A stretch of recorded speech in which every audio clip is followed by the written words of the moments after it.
Hello and welcome back, students. Welcome back from spring break. Hopefully everybody had a relaxing time. I don't doubt people had time to relax. I do question whether anyone did anything fun.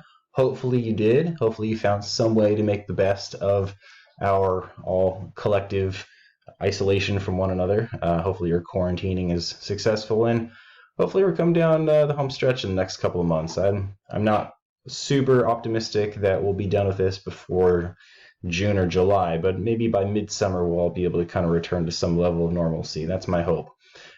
So with that said, as I mentioned prior to spring break, your week 10 assignments are actually due tonight at 6:30. I say tonight, Monday night at 6:30. Today's the 13th. So make sure you have that uploaded to Canvas before the due date. I still have not graded everybody's proposal projects yet. That's totally on me. Part of this is I can't totally blame the circumstances, but that's part of it is just trying to find time with 2 kids at home and the other job and all of that. So working my way through them. I've graded a couple, and so I'll make sure that's a priority to get those done ASAP. I'm trying to think of other announcements I have. We're just going to be continuing on with the getting to know ArcGIS ModelBuilder for the next couple of weeks. Be sure to check the syllabus just to kind of bring yourself back up to speed. If you've totally checked out since spring break, that's totally understandable. So update yourself on the syllabus.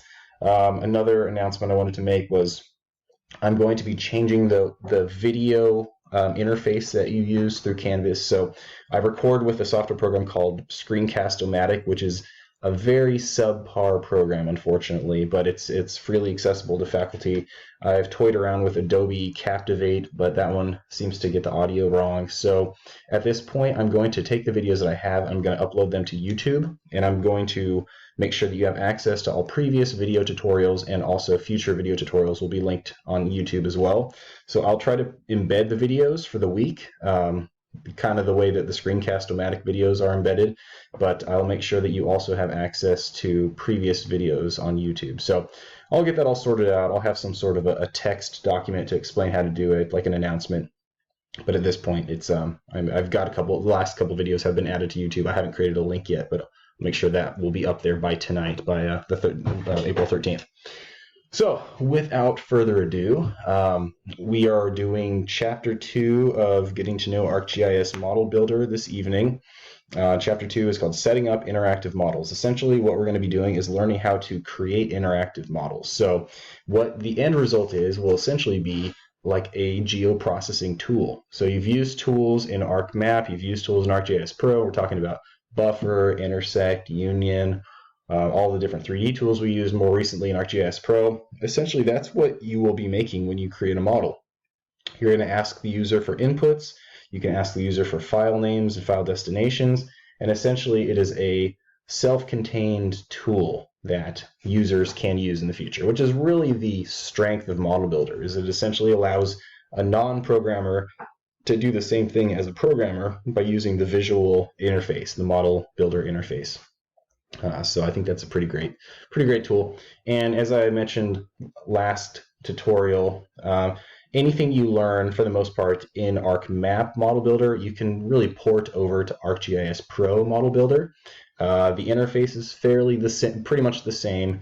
The tools are the same. If anything, you'll have more capabilities in ArcGIS Pro than you do in ArcMap ModelBuilder, simply because there's the whole 3D capability in Arc Pro. So be aware of that. But at this point, we're just going to continue on, like I said, Chapter 2. So without further ado, go ahead and open up Chapter 2A. So hopefully you can see my screen here. We're going to be Chapter 2A, open up that MXD, and then we will continue as follows.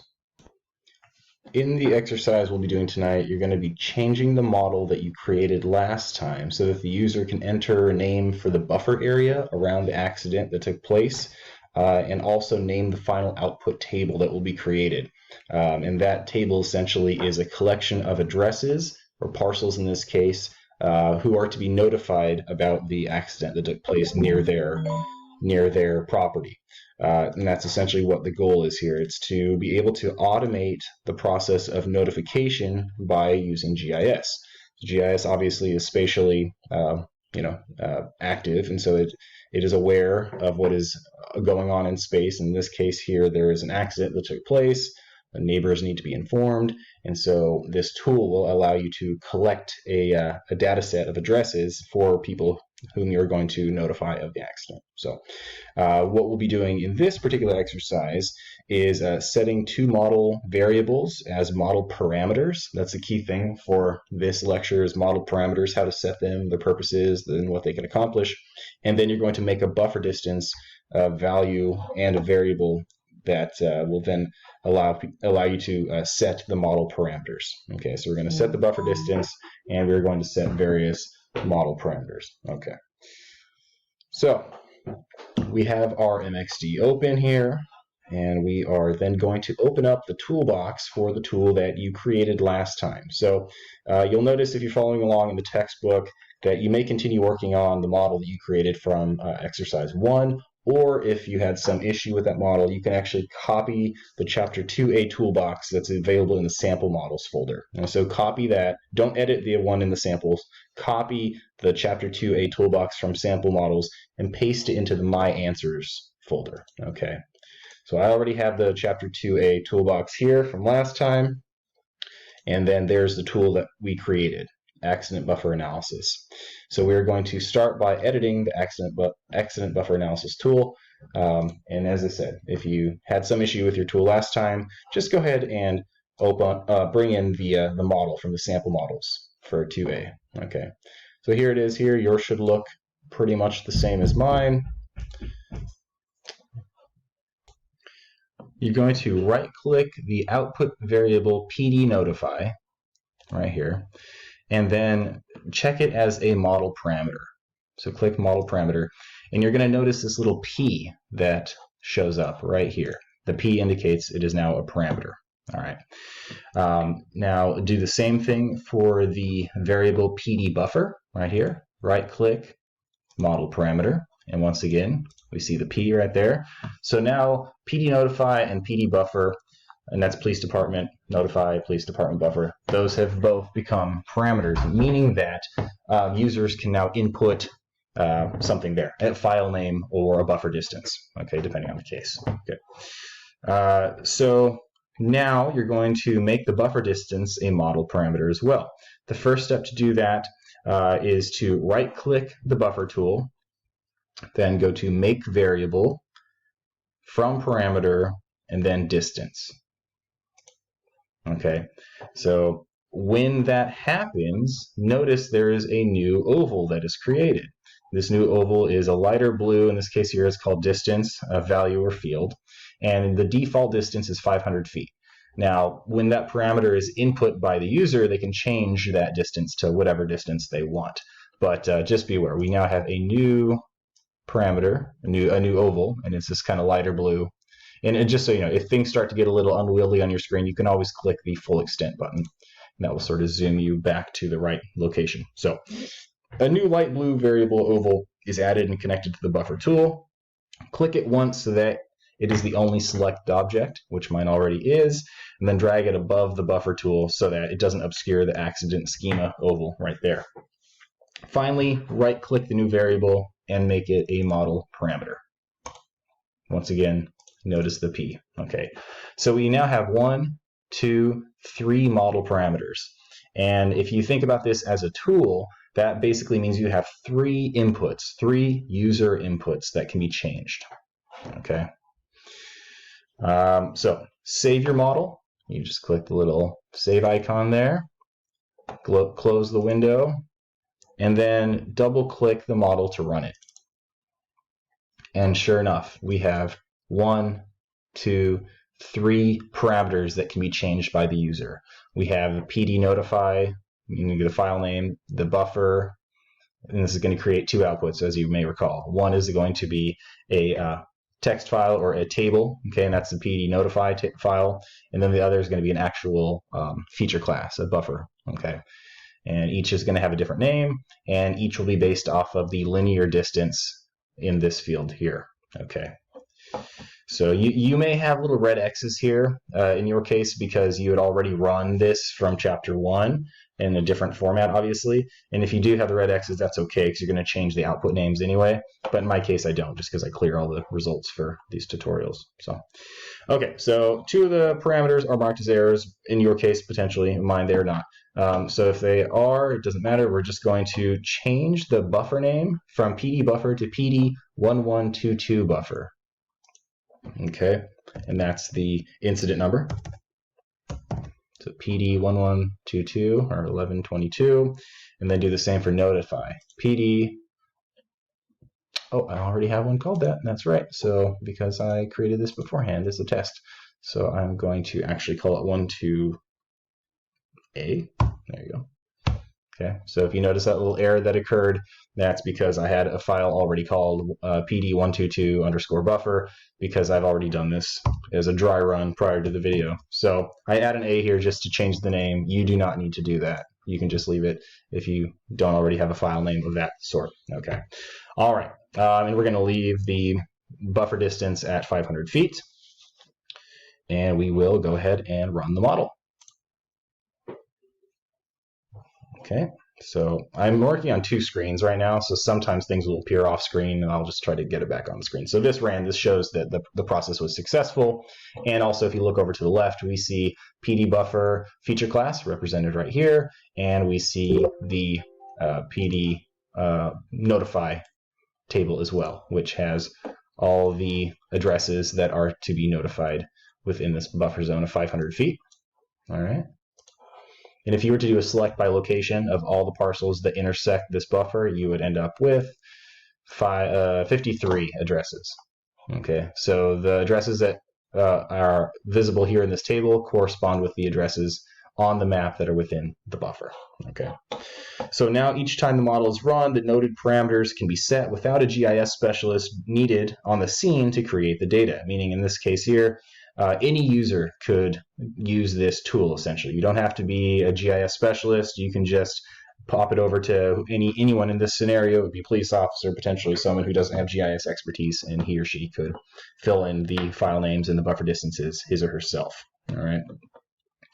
All right, so what have we learned so far? We've learned how to set a variable as a model parameter and prompt the user to input the values.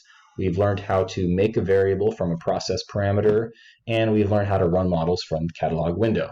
All right, so that brings us up to speed, and that also means we've just gotten through chapter 2A, and we will continue on to chapter 2B. All right, so I've already opened up the MXD for exercise 2B. You can go ahead and do that now. You can pause the video if needed. To bring you up to speed, we are now going to be establishing standalone variables and inline variable substitutions. What that means is that when you create a model, you are not just limited to the input name, the tool, and the output location. You can also have other standalone variables.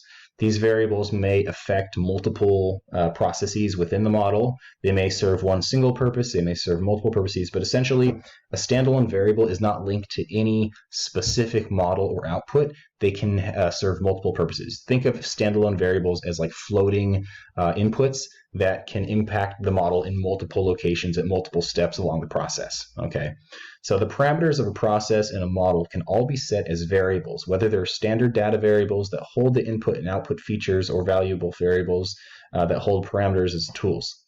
These variables can also be set as a model parameter so that the user is prompted to enter them before running the model. In addition to these variable types, there are standalone variables that are not derived from model process. These variables can be any of more than 110 data types, from feature classes to cartographic representations to sets of XY coordinates. So you're going to see a large list of variables once you start to work your way through this chapter. Over 110 different variables. And again, they're not specific to any particular tool. They can be applied to multiple tools and multiple steps along the process. So some standalone variables include strings of text. So maybe creating file name, Boolean values, that would be and, or, if, that sort of thing, folder output locations, or they may be actually part of a file name itself. And so that's one thing you're going to be encountering shortly, is that you can have a wildcard variable. By using the %sign, that wildcard variable will represent an input that can change based off of a parameter. So let's say you've got a file name called PD incident number %sign number %sign. What that essentially tells you is that it's PD incident, and then the incident number will be whatever the user inputs. So it could be PD incident number 1, 2, 3, 4, and so on. Whatever the user inputs for incident, that will be appended to the file name for whatever the output may be. Okay. All right. So a lot of this is explained, obviously, if you read through the text of the book itself. So to continue on, I've already opened up chapter 2b for the MXD. So go ahead and do so now. And we're going to continue using the model that we were just working on from 2a. Okay. But again, if you had some issue with that model, there is a sample model available in the sample models folder. Okay. So we're going to start editing the accident buffer analysis tool once again. Right click, edit, bring it up.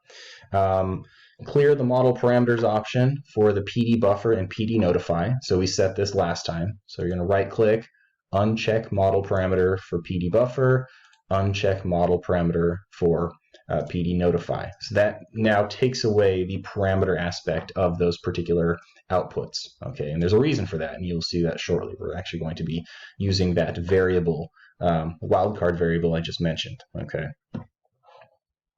So to continue on, we are now going to insert a variable. So on the Model Builder toolbar, go ahead and click on Insert and Create Variable.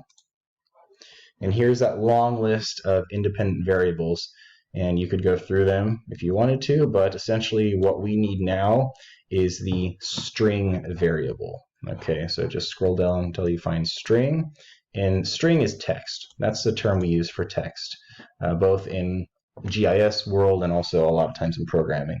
We call it a string of text or a text string. Okay, so select string and go ahead and hit OK. And so now we have our independent inline variable. All right, so this variable here, notice how it's not connected to any other tools, input ovals, tool, rectangles, or output ovals. It just floats. You can put it wherever you want, okay? And that's sort of symbolic of the fact that the string input variable can be applied to multiple steps along the way, and it can be applied to multiple output processes as well. So we can use the text string variable in the PD buffer output and the PD notify output, which we will be doing. Okay, so go ahead and right click on string, and we're going to make it a model parameter. So just the way we did for PD buffer and PD notify before, right click and check on model parameter. There is the P once again. Okay, and then double click string. And let me just make sure that it does the same thing. I think it does. We want to rename it. No, okay. So don't double click. Sorry, strike what I just said. Right click and rename, and we're going to change the name to incident.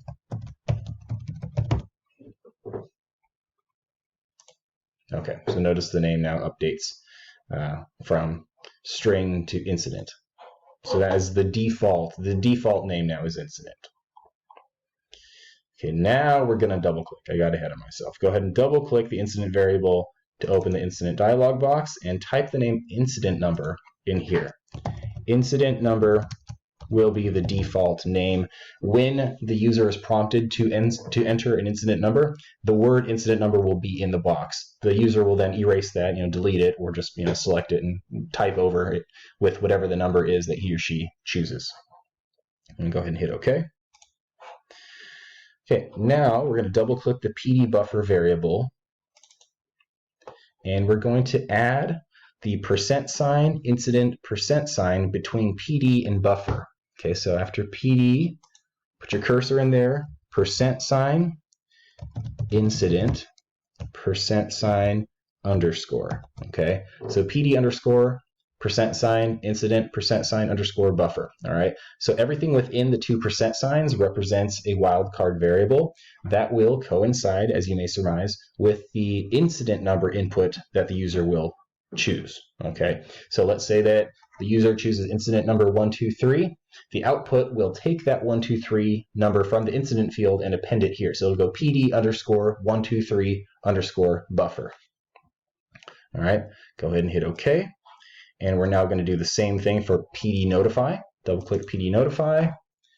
Put your cursor after the first underscore, %, incident, %, underscore. Okay, and hit OK. All right, notice the names update on the buffer, on the ovals as well.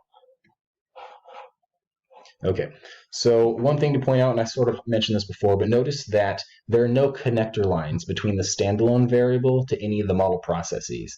The inline substitution makes use of the values, but no connector lines are drawn, and that's because essentially that, as I said, the incident string substitution field there, or variable, can be applied to multiple steps along the way. Okay, so this allows for variables to be used in more than one location throughout the model. All right, so the model is now ready to run. So let's save it and close. And then we are going to double click. Oh, make sure that you have the accident selected. So if you opened up the MXD for 2B, the accident point should already be selected. But if for some reason you deselected it, just grab your select features tool and draw a box around that little point there. Just make sure it's selected. You can see it on my screen there if I zoom in. So right there. Okay. Make sure it's selected because that's going to determine where the buffer is located. So now go ahead and double click the accident buffer analysis tool. And now notice that the parameters for the buffer and the notify field are gone, and we only have the linear distance right here. And then we also have the incident number field that we created just a moment ago. So we're going to change the linear buffer distance to 200, which represents 200 feet, and we will make the incident number 2233.